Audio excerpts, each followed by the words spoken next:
এবং পরের দিন থেকে সত্যি সত্যি এই মানুষটার আমার সামনে ছিলেন না।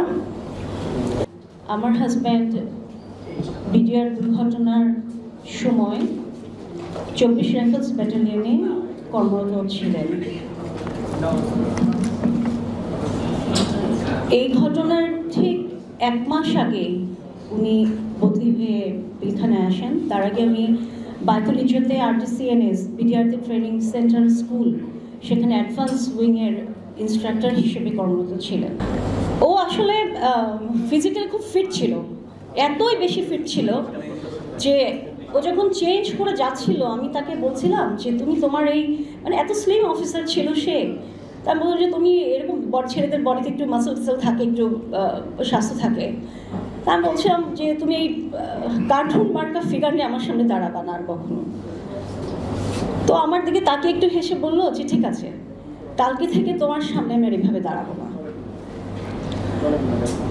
তো জাস্ট আমার পাশে বসলো, আমাকে একটু জাস্ট আমার পেটে হাত দিয়ে একটু আদর করে বলে গেল যে কালকের প্রোগ্রামটা শেষ হলে আমি 2 মাসের জন্য ছুটি নিচ্ছি, তোমাকে তো 9 মাসে আমি কোনো টাইম দিতে পারিনি, 2 মাসের ছুটি নিচ্ছি, তোমাকে আর বাবুটাকে আমি অনেক সময় দেব।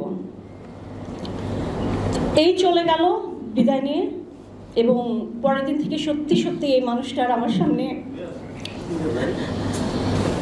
ছিলেন না। এবং 2 মাসের যে ছুটি আমি আসলে 2 দিনের জন্য তো তাকে পাইনি। এখন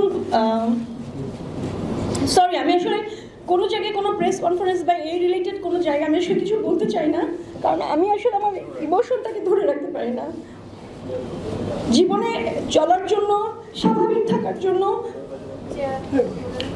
পরবর্তীতে আমার 2013 সালে আমার বিয়ে হয়েছে, আমার পরিবার থেকেই স্বাভাবিক থাকার চেষ্টা করছি, কিন্তু সম্ভব হয় না, এটা কোনোভাবেই সম্ভব হয় না, মেনে নেওয়াটা খুবই কষ্টকর। তো বদলে হয়ে আসাতে অ্যাকচুয়ালি আমার আর কোনো লাভ হয়নি। তো ও যেটা করেছে, একদিন 24 তারিখ আমার মনে আছে, ফোনে কথা হতো আমাদের, কিন্তু আসতে পারতো না। 24 তারিখ রাতে আগের দিন আমার বাসায় আসে হঠাৎ করে, এসে আমাকে বলে, না আমাকে 24 তারিখ সকালে একবার বলেছে যে তুমি ব্যাগ সব গুছিয়ে রাখবে, তুমি আমার সাথে পিলখানায় চলে আসবা, এসে মেসে আমার সাথে 5-6 দিন থেকে থাকবা, কারণ আমি তো তোমাকে সময় দিতে পারছি না, সো তুমি আমার এখানে থাকবা। তো আমি ব্যাগ সব গুছিয়ে রেখেছি যে যাবো ওর কাছে।